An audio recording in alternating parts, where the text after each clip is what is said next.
Selamat datang kembali di channel Geek But Not Freak bersama saya Sony. Iya, udah lama nih kita nggak cuap-cuap di podcast. Tema kali ini masih tetap sama, bahas tentang hal-hal yang berkaitan dengan teknologi informasi, komputer, tapi dibahas secara santai. Topik yang akan kita bahas di podcast kali ini adalah digital literasi, atau kalau di bahasa Indonesia kan adalah literasi digital. Nah, kalau ngomongin literasi digital, sebenarnya masyarakat kita ini udah banyak yang pakai sih teknologi atau hal-hal yang berkaitan dengan internet, teknologi zaman sekarang, teknologi digital. Cuma barangkali problemnya adalah tidak merata dan terkadang menggunakan teknologi digitalnya, dalam ini mungkin gawai, internet dan kawan-kawan itu masih belum dipakai secara bertanggung jawab. Jadi makainya itu ngawur, makainya sembarangan, nggak ngerti kalau ini melanggar aturan, nggak ngerti kalau ini melanggar etika, norma, dan lain sebagainya. Lalu bahkan aturan hukum. So, sebaiknya gimana kita menggunakan teknologi ini tapi tetap bertanggung jawab? Nah, itu adalah intisari literasi digital. Oke, langsung aja kita akan bahas satu persatu pertanyaan yang udah masuk di tempatku ini. Oke, pertanyaan pertama. Pertanyaan panjang banget nih. Selebriti, salah ketik nih. Selebriti melakukan sharing.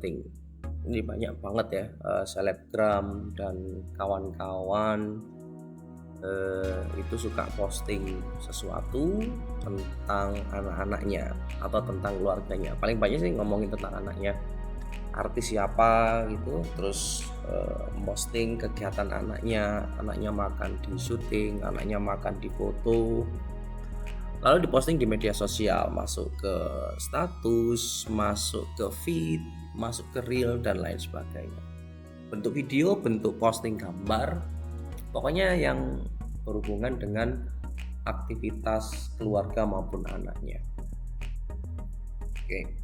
Nah, kadang juga kita sendiri atau mungkin banyak beberapa orang itu berbagi story, berbagi status ke orang lain. Nah, pertanyaannya di sini adalah, seringkali hal ini dapat membuat beberapa orang menjadi iri dengan si posternya ini, jadi orang yang memposting ini seolah-olah iri gitu ya. Ini misalkan lagi liburan kemudian diposting, lagi jalan-jalan kemana kemudian diposting, lagi makan enak di resto diposting, mukbang diposting ya, dan membuat beberapa orang yang membacanya itu iri ya. Nah, pertanyaannya adalah, menurut Bapak sebenarnya pantas gak sih kalau orang itu melakukan sharing atau karena sharing menurut penanya ini adalah bertentangan dengan pelanggaran privasi. Oke, itu dulu deh yang akan aku jawab. Jadi memang benar bisa berpotensi sharing ini ya menjadi pelanggaran privasi. Artinya kita sendiri memposting sesuatu yang sebenarnya tidak boleh diketahui orang lain. Ini misalkan foto anak kita, foto keluarga kita, itu sebenarnya nggak boleh nih sembarangan kita posting ya, pasti banyak yang nonton, dan itu apalagi selebgram ya, apalagi selebriti, pasti banyak yang nonton. Jadi bisa saja menjadikan potensi pelanggaran terhadap privasi. Oke, saya bagi beberapa problem yang akan kita bahas di sini tentang sharenting ini. Yang pertama, posting terkait dengan anak itu berbahaya juga. Ya, kita lihat beberapa contoh berita mengenai penculikan anak, kemudian banyak juga terjadi ghosting segala macam gitu ya. Itu juga bisa saja terjadi gara-gara kita memposting sesuatu yang harusnya tidak kita posting. Bahkan ada saran sebaiknya foto anak di sekolah, foto anak di rumah ya, di depan rumah itu tidak diposting. Karena apa? Foto-foto tersebut bisa mengundang orang yang tidak bertanggung jawab untuk melakukan hal-hal yang tidak diinginkan, melakukan pencurian, melakukan tindak pidana, penculikan dan lain sebagainya. Jadi sebenarnya poin utama yang mau saya highlight di sini ya tentang bahayanya kalau kita melakukan sharenting. Oke, itu yang pertama. Yang kedua, tentang iri-irian ya, tentang iri-irian. Ya. Sama seperti sharing tadi, bahayanya adalah tentang diri kita sendiri sebenarnya. Ya, jadi kalau sharing bisa juga menyebabkan orang lain iri. Ya, atau merasa sakit hati atau merasa minder. Jadi contoh misal ada orang tua nge-share anakku misalkan sudah bisa jalan nih gitu ya, sudah bisa jalan nih, masih umur sekian sudah bisa jalan, atau anakku udah bisa misalkan sudah bisa membaca, sudah bisa calistung meskipun dia usianya 3 tahun misal seperti itu, atau masih kecil tapi sudah hebat atau menguasai tertentu. Ini juga bisa membuat orang tua lain yang membaca itu iri dan juga sakit hati karena mungkin anaknya tidak sepandai itu, atau bahkan lebih parah lagi bisa saja ada orang yang mohon maaf pasangan suami istri yang sudah menikah tapi belum dikaruniai anak gitu. Nah, itu ada potensi seperti itu ya, ada potensi seperti itu. Nah, termasuk yang posting-posting yang membuat iri gitu ya. Nah, misalkan posting tadi ya, posting tentang jalan-jalan gitu ya, jalan-jalan kemana terus diposting, terus misalkan aku lagi makan di restoran yang mahal gitu ya, sehingga orang lain iri. Oke, nah bagi saya itu tadi kita pecah menjadi dua, apakah postingan itu sebenarnya berbahaya atau tidak, itu yang pertama ya. Habis itu membuat iri atau tidak. Yang pertama, berbahaya atau tidak. Sebenarnya berbahaya atau tidak itu mengancam diri sendiri. Contoh, dengan kita memposting ya, misalkan kita lagi jalan-jalan nih, kemudian ada orang asing yang berniat jahat ke kita gitu ya, maka kita dianggap orang yang kaya, kemudian kita dijadikan target untuk kriminal, pencurian, perampokan dan sebagainya. Bisa aja seperti itu ya. Yang kedua, berbahaya untuk kita sendiri ya, contohnya tadi kalau posting foto anak ya atau informasi tentang anak bisa menyebabkan penculikan. Atau berbahaya juga karena kita posting sesuatu yang harusnya kita lindungi ya. Contoh, kita lagi posting bukan data pribadi deh, jangankan KTP. Kalau kita posting KTP kita itu namanya cari mati ya. Yang membahayakan itu kayak misalkan kita posting sertifikat vaksinasi ya, itu kayaknya kita mau merayakan kegembiraan kita udah divaksin misalkan. Nah itu sebenarnya berbahaya karena apa? Ada data pribadi yang ada di dalam sertifikat vaksin itu. Atau misalkan kita posting boarding pass kita. Nah ini bahaya banget ya. Mau jalan-jalan nih gitu ya, mau jalan-jalan kemana, difoto sudah boarding passnya. Nah bahaya banget karena di dalam boarding pass itu ada informasi-informasi yang sensitif sebenarnya. Dari boarding pass ya, seorang kriminal itu bisa melihat Anda dari mana mau kemana, dari mana sampai berangkat jam berapa, sampai di tujuan jam berapa, kemudian pesawatnya apa, misalkan pakai pesawat gitu ya. Nah dari situ juga bisa kelihatan, misalkan terhubung dengan mau nginep di mana, lah itu bisa saja disalahgunakan. Ya, jadi bahaya untuk diri sendiri, sehingga kalau mengarah ke sana jangan. Ya, saya tidak akan memasukkan ke dalam benar atau salah gitu ya, tapi saya memasukkan ke dalam koridor berbahaya atau tidak. Ya, jadi yang seperti itu jelas berbahaya. Ya, baik. Kemudian berikutnya kalau tentang yang menyebabkan orang lain iri, ya, itu ada dua. Yang pertama berbahaya bagi sendiri, kemudian membuat orang lain iri, membuat orang lain sakit hati gitu ya.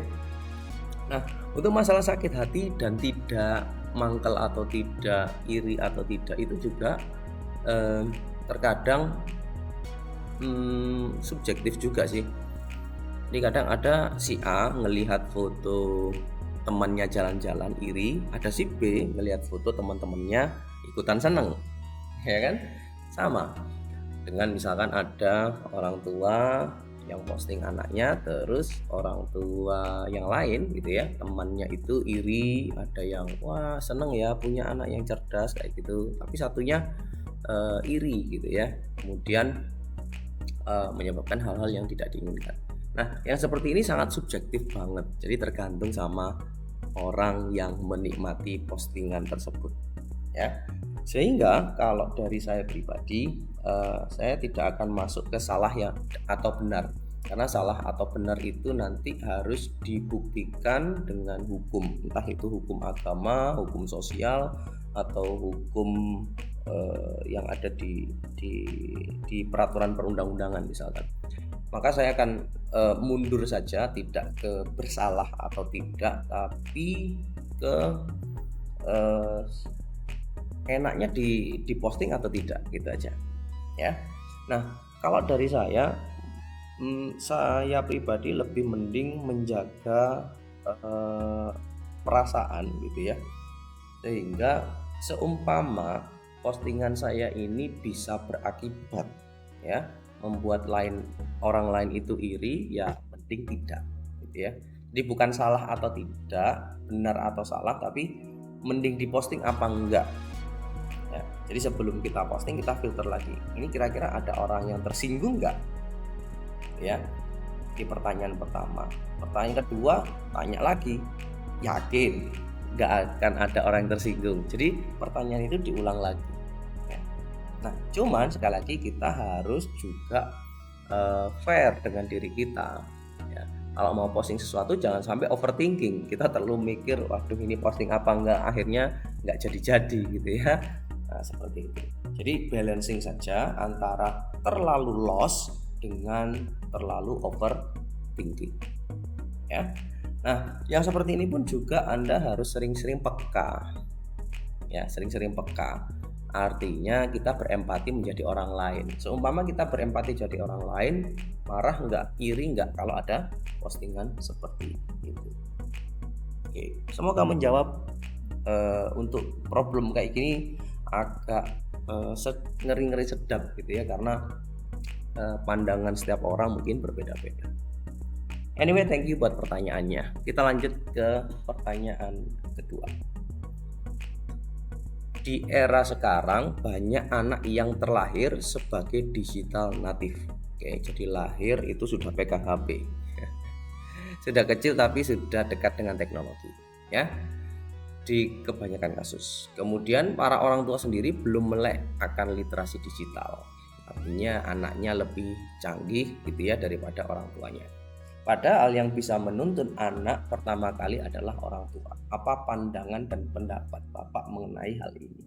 Oke, saya akan melihat dari sisi yang lain ya. Yang pertama tadi, literasi digital itu sebenarnya ada dua komponen. Yang pertama adalah pandai menggunakan gawai, pandai terhadap teknologi ya, sangat mahir dalam menggunakan teknologi. Yang kedua, dilandasi dengan penuh tanggung jawab. Jadi ada dua komponen ini. Nah, kalau saya lihat dari sini ada dua pihak atau dua entitas. Entitas yang pertama itu anak-anak, yang entitas kedua adalah orang tua. Ya.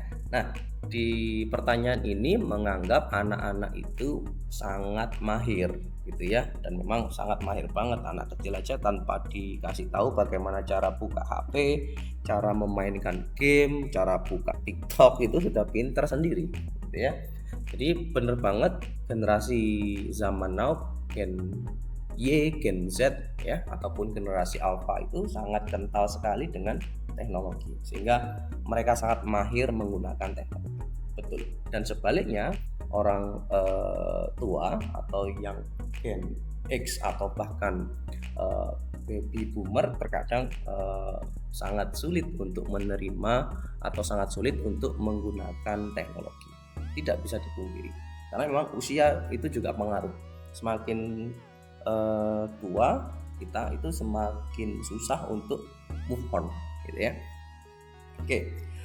Tapi sebaliknya, kalau saya memandangnya, justru orang-orang yang tua ini jauh lebih bertanggung jawab ya ketimbang anak-anak. Artinya lebih bijak. Sehingga dua komponen tadi, mahir menggunakan teknologi kemudian bertanggung jawab, ini adalah dua kemampuan yang harus dimiliki oleh seseorang. Nah, kalau kita lihat anak-anak itu melek teknologi atau melek digital, tapi orang tuanya ini lebih bijak. Maka kenapa enggak ini disatuin? Gitu ya. Kenapa enggak ini disatuin? Artinya kita belajar dari orang tua, belajar dari orang yang lebih berpengalaman bagaimana kita bersikap, bagaimana kita ngomong gitu ya, bagaimana kita berbicara, bagaimana kita berekspresi.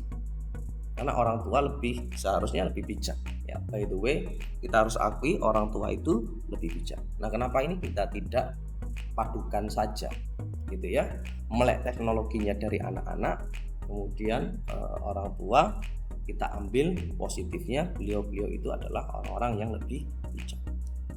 Maka anak-anak seharusnya belajar bagaimana bertindak yang bijak dari orang tua. Dan sebaliknya, orang tua mau belajar bagaimana supaya lebih melek barang-barang digital, kan gitu. Nah, kalau kita sudah mengetahui posisi kita masing-masing dan harusnya kolaborasi, ini akan lebih enak gitu ya. Anak-anak tidak merasa, atau generasi muda tidak merasa orang tua ini kok gaptek banget gitu ya. Dan sebaliknya, orang-orang tua itu tidak merasa anak-anak itu sembarangan gitu ya. Nah, seperti itu. Maka dibutuhkan adanya komunikasi. Jadi dari saya, sepertinya ini harus dipadukan ya, dipadukan antara orang tua dan anak-anak yang masing-masing memiliki kekuatan gitu ya, masing-masing memiliki potensi untuk menjadi yang lebih baik. Karena apa? Ya, sebenarnya dunia digital itu sama dengan dunia nyata. Ya, apa yang boleh di dunia real itu juga boleh di dunia digital. Apa yang tidak bagus di dunia nyata itu pun juga tidak bagus di dunia digital. Dan orang tua lebih tahu mana yang, bukan lebih tahu ya, karena beliau ini sudah berpengalaman, sudah lebih dulu mengenyam manis pahitnya perjuangan gitu ya. Jadi itu yang bisa kita bukan. Ya.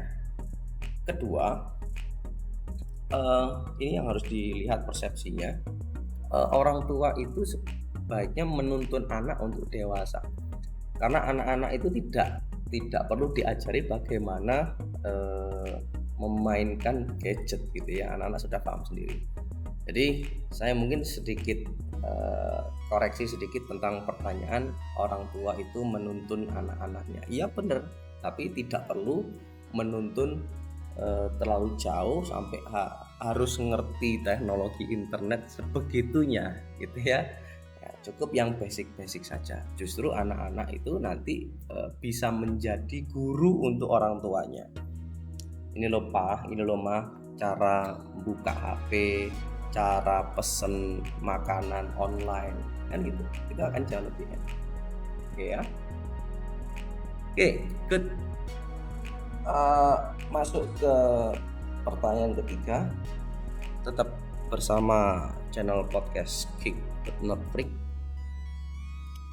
Pertanyaan ini agak ngeri-ngeri sedap juga karena terkait dengan politik ini. Jadi saya pun juga harus berhati-hati dalam menjawab. Ya, berhubungan dengan kasus yang belum lama terjadi ini, yaitu kasus tentang mahasiswa yang melakukan kritik. Kritiknya diberikan oleh salah satu badan eksekutif mahasiswa kampus di Indonesia terhadap Presiden Bapak Joko Widodo dengan istilah Jokowi is the king of lip service. Pertanyaannya, apakah hal ini masih merupakan bentuk kebebasan berekspresi yang etis? Jika iya, apa saja sebenarnya batasan apabila kita ingin memberikan kritik di media digital? Kencang banget ini pertanyaannya. Apa nggak ada yang lebih gampang ini pertanyaannya? Anyway, tetap saya jawab gitu ya, berdasarkan pengalaman maupun literatur-literatur yang sudah saya baca. Oke, yang pertama, saya akan lihat dari sisi entitas mahasiswa. Oke. Entitas mahasiswa itu memang sangat kental dengan budaya kritis. Ya.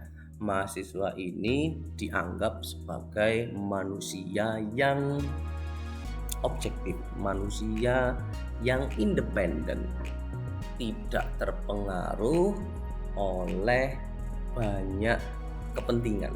Artinya dia dianggap natural, menyuarakan aspirasi rakyat.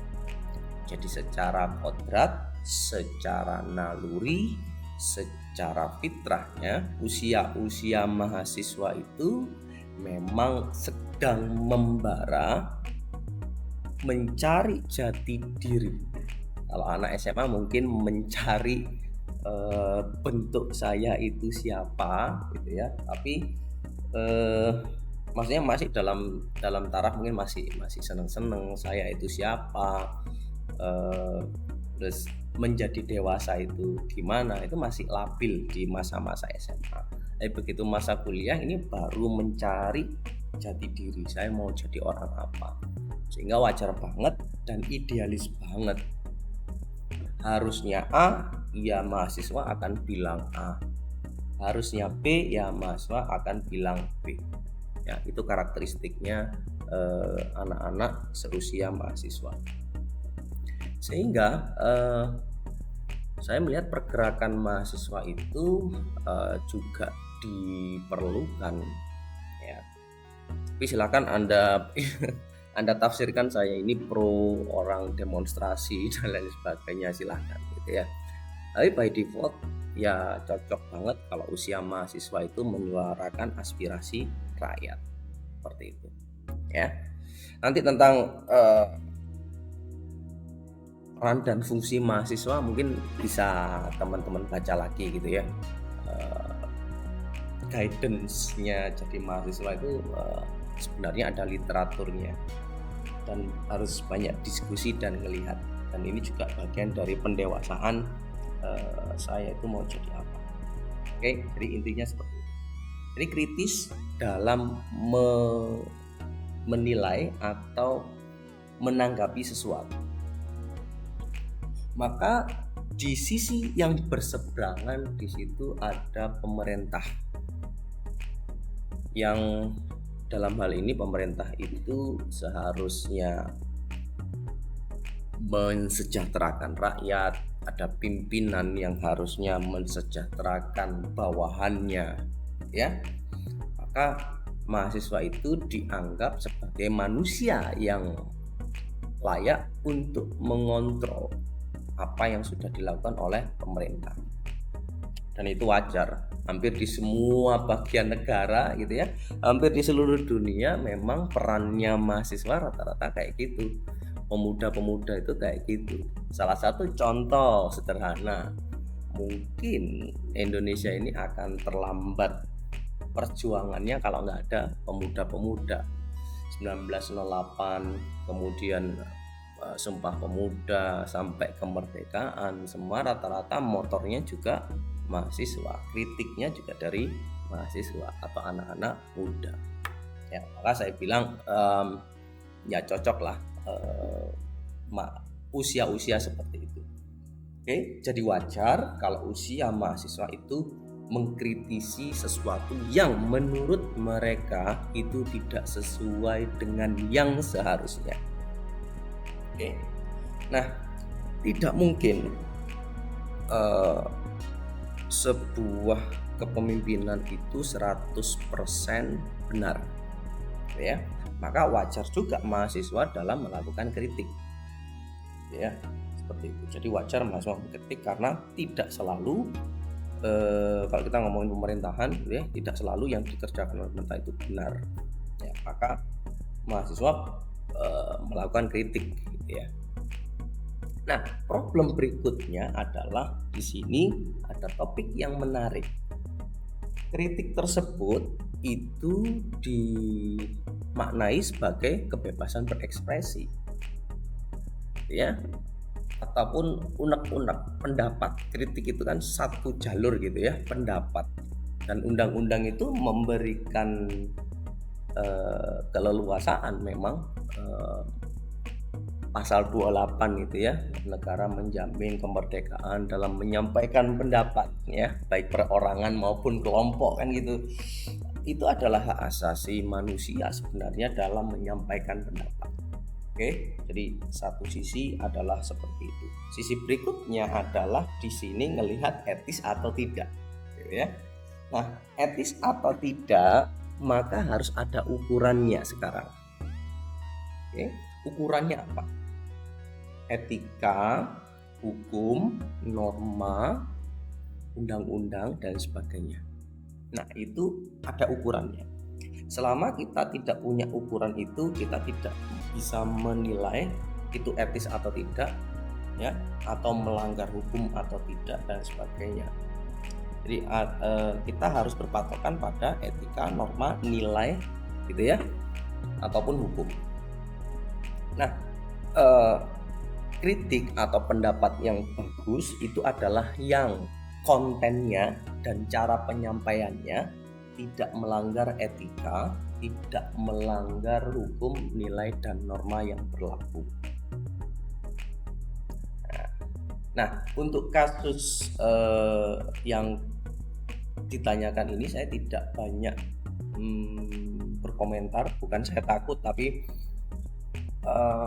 saya kurang mengikuti yang kemarin itu sebenarnya seperti apa. Saya hanya melihat dari sisi kebebasan berekspresi itu aja yang seharusnya bisa dilihat apakah melanggar etika, berseberangan dengan hukum, berseberangan dengan nilai, melanggar norma dan lain sebagainya. Kalau unsur-unsur itu terpenuhi, ya berarti tidak bagus, tidak layak untuk dikerjakan. Jadi konten dan caranya. Misalkan caranya melanggar hukum.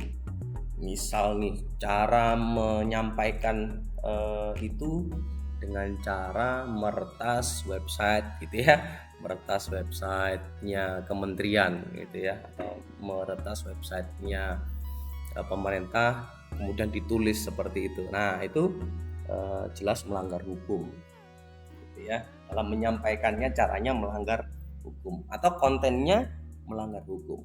Nah, seperti apa? Ya balik lagi, hukum apa yang dilanggar. Karena kalau hukum ya ada pasalnya, undang-undang apa. Jadi sebagai seorang mahasiswa juga harus tahu apakah ini melanggar hukum atau tidak sebelum menyampaikan sebuah kritik atau berekspresi. Ya. Nah,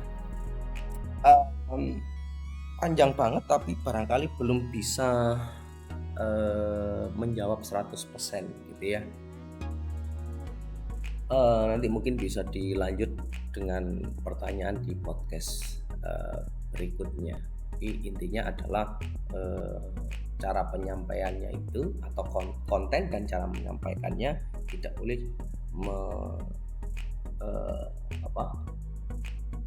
melanggar norma hukum, etika, dan nilai yang sudah ada di masyarakat kita. Ya.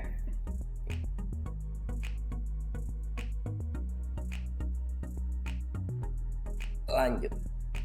Masih bersama saya Sony di GBNF, Geek But Not Freak, podcast ringan ngomongin IT, komputer, pernak-perniknya sistem informasi. Oke, pertanyaan berikutnya tentang literasi digital. Kurangnya literasi digital dapat menyebabkan beberapa masalah.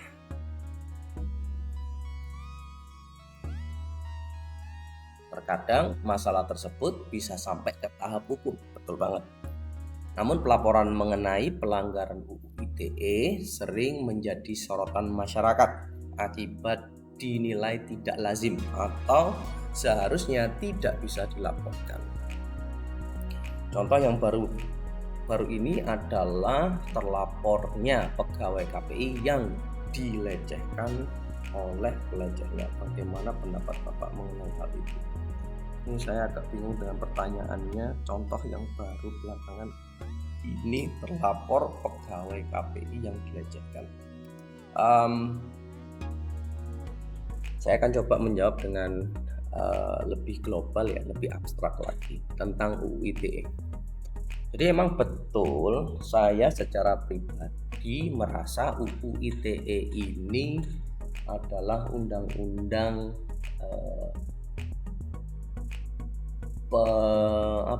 bisa dibilang banyak orang sepakat sih dengan istilah UU karet gitu ya, undang-undang yang karet, karena bisa digeret kemana-mana, bisa ditarik kemana-mana, dan bahkan bisa menjerat atau memperkarakan yang seharusnya tidak perlu diperkarakan ya. Oke, jadi gini, UU ITE ini termasuk delik aduan ya. Maka kayak protes kepada pemerintahan, kemudian isinya dilewatkan media digital, itu berpotensi dilaporkan. Jadi misalkan ada fitnah ke seseorang atau berita bohong dilewatkan media sosial, nah itu berpotensi melanggar UU ITE. Tapi ada tapinya ya, tergantung apakah itu dilaporkan atau tidak, atau ada yang merasa terganggu enggak. Contoh, saya sama teman saya dikata-katain jelek gitu ya, Sony jelek misalkan kayak gitu. Nah, diposting lewat media sosial gitu ya, media sosial. Nah, seumpama saya tidak tersinggung dan saya tidak melaporkan, ya tidak ada masalah gitu ya. Seumpama saya tersinggung tapi tidak melaporkan, ya tidak akan masalah. Nah, yang akan jadi masalah hukum adalah ketika saya merasa tersinggung, dikata-katain jelek, dan saya melaporkan orang yang ngomongin saya jelek ya. Nah, sehingga banyak kasus yang sebenarnya tidak esensial karena hanya masalah tersinggung ya, hanya gara-gara masalah kecil, kemudian gara-gara itu lewat digital langsung dikenakan UU ITE. Kayak tadi ya, ada orang ngomong jelek gitu ya. Bagi beberapa orang itu bisa saja bercandaan, itu hal yang sepele. Tapi begitu saya tersinggung, kemudian saya laporkan, kena lah itu. Kena, masuk penjara. Ya, dan ini serius. Hanya masalah sepele seperti itu. Tersinggung gara-gara posting bisa dilaporkan karena delik aduan seperti itu. Kita mengadu karena kita merasa dirugikan, merasa dijelek-jelekkan ya, atau pencemaran nama baik, digunakanlah senjata UU ITE. Itu juga bisa. Sehingga orang-orang memandang kok dikit-dikit UU ITE, dikit-dikit UU ITE, seperti itu. Kan? Nah, ada beberapa orang yang merasa seperti itu. Ya, karena saking banyaknya UU ITE ini digunakan sebagai senjata untuk menjerat seseorang yang mungkin berseberangan dengan kita. Oke ya, sehingga ini juga termasuk bagian dari edukasi ya, sebaiknya bagaimana kita menyingkapi UU ITE ini. Yang bijak bagi saya adalah kalau urusan itu atau problem itu bisa diselesaikan dengan baik-baik, ya tidak perlu lewat UU ITE. Ya, karena sama-sama sakit nanti. Yang ngelapor sakit, yang terlapor juga sakit, hanya masalah sepele. Gitu ya. Gara-gara saya ngomongin jelek gitu aja. Dan itu juga nggak jelas ngomong jelek itu jelek apanya. Bisa jelek pakaiannya, bisa jelek apanya, yang mungkin itu tidak esensial. Gitu ya. Jadi sebenarnya sah-sah saja kita melaporkan sebuah kejadian itu sebagai pelanggaran UU ITE, wajar-wajar saja. Cuman esensial atau tidak. Gitu ya. Dan kalau memang kondisinya seperti pelanggaran berat, kemudian di situ ada apa istilahnya video pelecehan misalkan ya, itu bisa dijadikan bukti, ya boleh-boleh saja. Oke, terima kasih atas pertanyaannya. Kita lanjut ke pertanyaan berikutnya. Ini hampir mirip dengan yang tadi gitu ya. Bagaimana cara mengoptimalkan literasi digital di Indonesia secara merata supaya hoax, cyberbullying itu bisa dikendalikan ya. Ada buka kurungnya, terutama orang tua, untuk orang tua yang gaptek. Oke, sekali lagi mohon untuk tidak memberi cap bahwasanya orang tua itu gaptek ya, tapi sebaiknya dihindari gitu ya, karena kalau kita cap orang tua itu gaptek, ya selamanya di mata kita orang tua akan gaptek ya. Kita tidak punya sense untuk mengajak orang tua supaya lebih melek terhadap teknologi seperti yang saya jelaskan di awal tadi. Nah, yang saya obrolkan di sini, yang saya bakal kupas adalah mengoptimalkan literasi digital ke seluruh Indonesia. So, salah satu caranya adalah Anda bisa lihat buku literasi digital.id, itu ada 4 pilar, itu sudah merupakan upaya yang bagus gitu ya dari pemerintah agar semua orang di Indonesia ini melek digital. Manfaatnya apa? Jelas gitu ya. Indonesia lebih maju, Indonesia lebih pintar dalam menelaah, menerima informasi, memproses informasi, dan memposting ulang, menghasilkan informasi baru ya secara bijak. Dan ya semoga tidak ada lagi hoax atau cyberbullying yang merebak. So, jadi seperti itu. Salah satunya itu tadi ya, yang sudah dilakukan oleh pemerintah, dan juga sebaiknya kita sendiri sebagai orang yang sudah mungkin memiliki level literasi digital tinggi, harusnya kita bisa menyebarkan virus-virus ini, virus-virus baik maksudnya ya. Kita bikin aja seminar misalkan, atau kita bikin konten-konten yang mengajak supaya orang-orang itu lebih dewasa dalam menyikapi dunia digital. Termasuk kita ajak orang-orang di sekitar kita itu untuk melek digital. Konten-konten yang negatif, konten-konten yang anfaedah itu kita bisa minimalisir, ya. Dengan cara apa? Kita sudah punya filter nih dengan literasi digital. Jadi kita sebarkan bahwasanya literasi digital ini bagus. Oke, terima kasih. Oke, pertanyaan berikutnya tentang digital safety.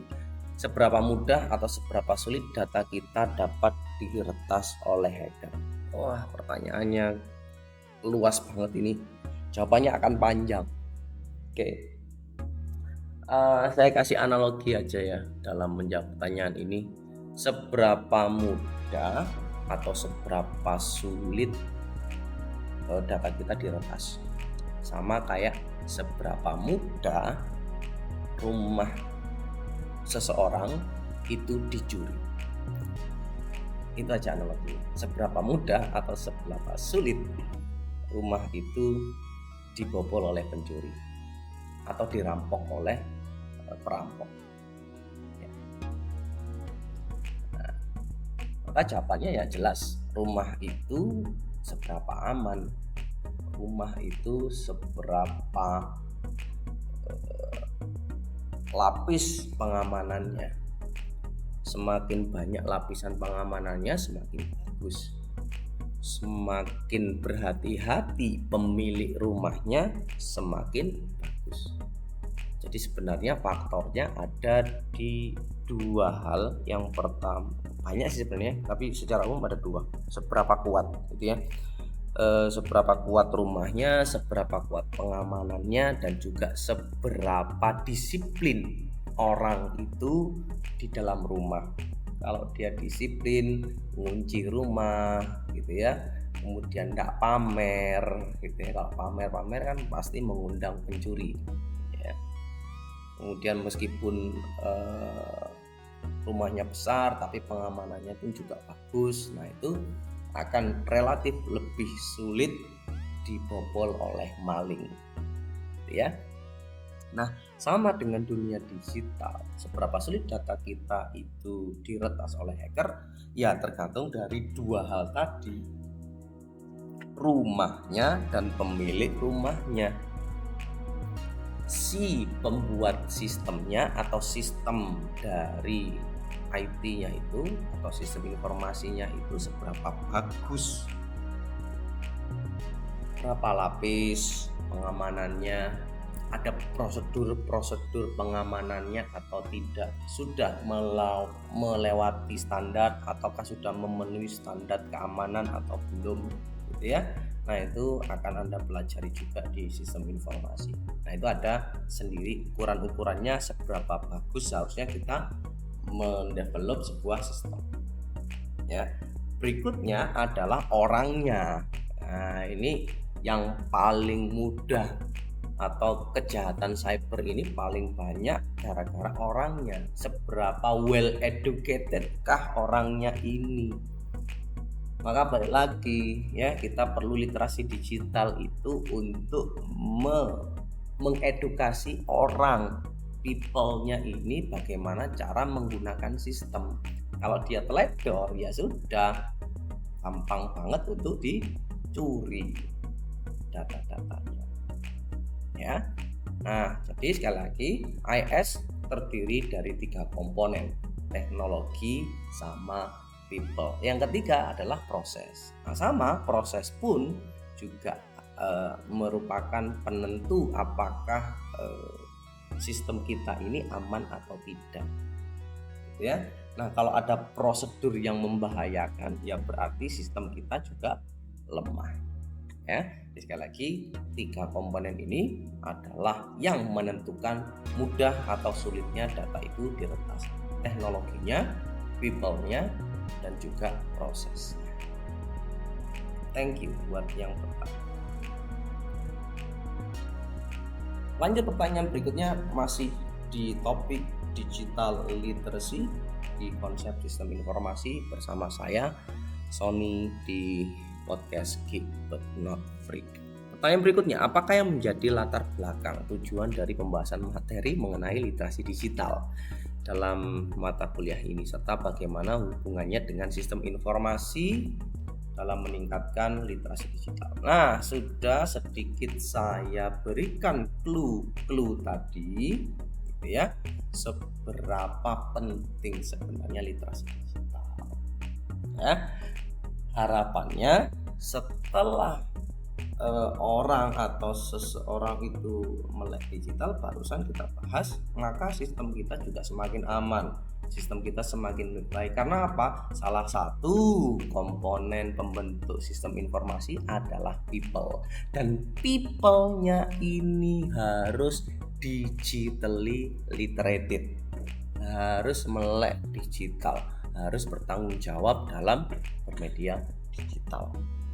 Maka pondasi utamanya sebelum kita membuat sistem, orang yang ada di dalam sistem harus memiliki digital literasi yang bagus. Yang pertama. Yang kedua, kita pun sebagai pembangun sistem yang mau bikin sistem ya harus ngerti digital dulu lah. Ya, agak omong kosong kalau kita mau bikin sebuah sistem IT gitu ya, tapi kita masih digital literasinya masih rendah, ya. Dan saya sudah jelaskan di beberapa podcast yang lalu atau materi yang lalu, sistem itu akan jauh lebih bagus jika usernya sudah well educated atau sudah teredukasi dengan digital literasi. Dalam tanda kutip, tadi banyak yang bilang gaptek, ya. Pasti sistem kita jauh lebih bagus kalau dikerjakan atau digunakan oleh orang-orang yang melek teknologi. Oke ya. Nah, berikutnya, sebaliknya, bagaimana hubungan atau peran sistem informasi dalam meningkatkan literasi digital? Nah, sistem yang kita buat, sistem yang nanti akan kita develop, kita akan bikin, harus meningkatkan literasi digital, harus sesuai dengan dengan prinsip-prinsip filosofi literasi digital, ya. Jadi jangan sampai sistem yang kita buat itu melanggar melanggar pakem-pakem yang ada di literasi digital. Contoh, di literasi digital kita belajar password yang kuat itu adalah password yang seperti apa, password yang panjangnya minimal berapa, harus ada karakter alainya, harus ada huruf besar, huruf kecil, harus ada angkanya, gitu kan? Kita sudah belajar di situ di literasi digital. Maka sistem yang kita buat harus comply, harus sesuai dengan literasi digital. Kita bikin sistem harus bisa ngasih warning bahwasanya passwordmu itu loh masih gampang ditebak, passwordmu itu loh belum alay, passwordmu itu belum ada huruf besar huruf kecilnya, passwordmu belum ada angkanya. Itu contoh sederhana. Kalau kita sudah melek digital atau sistem yang akan kita buat harus menyesuaikan dengan kaedah-kaedah literasi digital. Lanjut yuk ke pertanyaan berikutnya. Dalam dunia digital kita mengetahui bahayanya malware dan cara menghalanginya. Akan tetapi saya masih bertanya-tanya, sebenarnya bagaimana malware itu bisa muncul pertama kali? Wah, malware itu singkatan dari malicious software. Boleh dibilang itu virus, ya, bisa dikatakan itu virus. Gampangannya kita bilang virus saja ya. Malware itu salah satu contohnya adalah virus. Nah, bagaimana munculnya virus? Nah, kalau virus yang ada di komputer itu adalah virus yang dibuat oleh manusia pada umumnya. Jadi virus ini atau malware ini sengaja dibuat oleh orang untuk melakukan hal-hal yang tidak diinginkan. Cara buatnya seperti apa? Ya dengan teknologi membuat sebuah virus, membuat malware. Tujuannya apa? Ya tujuannya untuk merusak, mendapatkan keuntungan dan sebagainya. Kalau Anda lihat salah satu contoh merusak ya virus-virus yang menghapus file, kemudian menghidden file itu merusak. Atau misalkan virusnya atau malwarenya tipenya adalah ransomware. Jadi komputernya, file-filenya itu dienkripsi atau gampangannya itu dimasukkan ke dalam kotak, ya. Dan orang yang membuat virus ini atau malware ini meminta tebusan, supaya filemu itu bisa dibuka lagi. Ya, jadi file Anda atau file yang sudah terinfeksi virus itu dimasukkan ke dalam kotak. Ya, di dalam komputer itu dimasukkan ke dalam kotak sendiri yang terlindungi. Hanya si pembuat virus inilah yang memiliki kuncinya, dan Anda harus menebus uang gitu ya, supaya si pembuat virus ini memberikan kuncinya. Ya, itu salah satu contoh modus dari malware yang bertipe ransomware, gitu ya. Nah, jadi semoga menjawab. Muncul pertama kali ya gara-gara membuat sebuah virus, membuat sebuah program yang bertujuan jahat. Contoh program itu apa sih? Ya kayak WhatsApp, Line itu program, Zoom itu program. Untuk apa? Untuk macam-macam. Kalau Word itu untuk nulis, Zoom itu untuk berkomunikasi. Nah, software ini berupa virus ini dibuat untuk menghancurkan Anda, menghancurkan sistem. Tujuannya macam-macam seperti yang saya bilang tadi. Nah, kok bisa? Ya karena ada kelemahan. Saya ambil contoh begini. Virus itu analoginya adalah menghipnotis laptop Anda untuk melakukan hal-hal yang seharusnya tidak dilakukan. Oke ya. Contoh nih, contoh sederhana. Analogi. Seorang ya, ini orang, misalkan orang lagi di rumah mau memasak biasanya motong-motong bahan-bahan dong, motong-motong dengan menggunakan pisau biasanya ya. Orang yang normal menggunakan pisau tersebut untuk memotong sayur, memotong daging, gunanya untuk memasak. Itu orang normal. Tapi ada sebuah virus yang bisa menghipnotis, bukan virus. Jadi ada orang jahat yang menghipnotis orang tersebut yang seharusnya menggunakan pisau itu untuk memasak, ternyata dihipnotis digunakan untuk melukai. Pisaunya tidak digunakan untuk motong daging, tapi untuk memotong yang lain, gitu ya. Nah, itu kan malisius, tidak sesuai dengan seharusnya. Nah, proses menghipnotis inilah yang disebut dengan kejahatan cyber, yang seharusnya pisaunya digunakan untuk memasak, digunakan untuk kepentingan yang lain karena terhipnotis. Begitu juga dengan virus atau malware. Komputer Anda, sistem operasi Anda itu dihipnotis oleh virus. Ya, jadi virusnya itu menghipnotis komputer untuk melakukan hal-hal yang tidak diinginkan. Contoh, filenya dihapus. Itu kan tidak sesuai dengan keinginan kita. Keinginan kita file itu tersimpan rapi di komputer. Tapi oleh komputer dihapus gara-gara terhipnotis oleh virus. Ya, jadi itu analogi sederhana bagaimana virus itu bekerja di dalam komputer kita, menghipnotis komputer melakukan sesuatu yang tidak seharusnya. Oke, thank you buat yang bertanya. Pertanyaan berikutnya, wah ini ada kaitannya dengan pertanyaan sebelumnya ini. Bagaimana cara bekerja antivirus dalam mengamankan perangkat digital? Ya. Pertanyaannya bagus banget. berhubungan dengan yang tadi. Bagaimana cara kerja antivirus? Oke.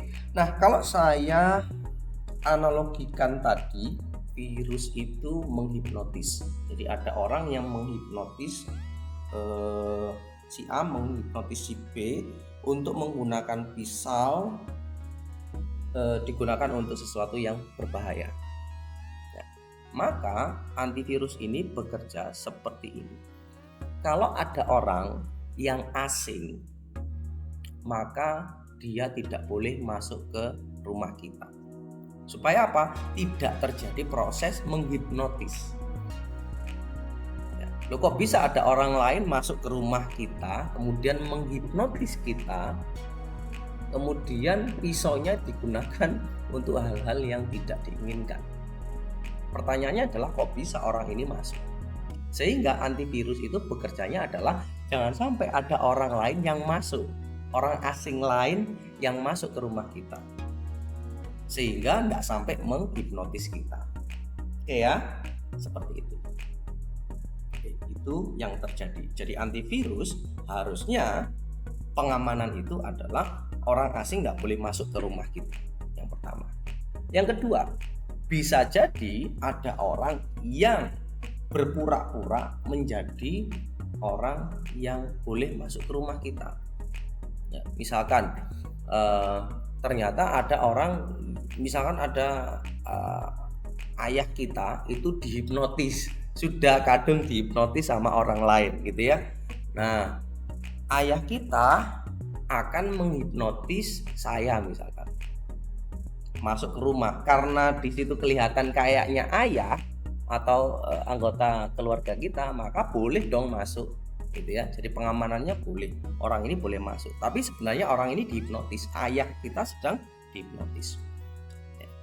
Nah, misalkan ibu lagi masak ya, karena ayah ini sudah dihipnotis, maka ayah mungkin nanti akan menghipnotis ibu gitu ya.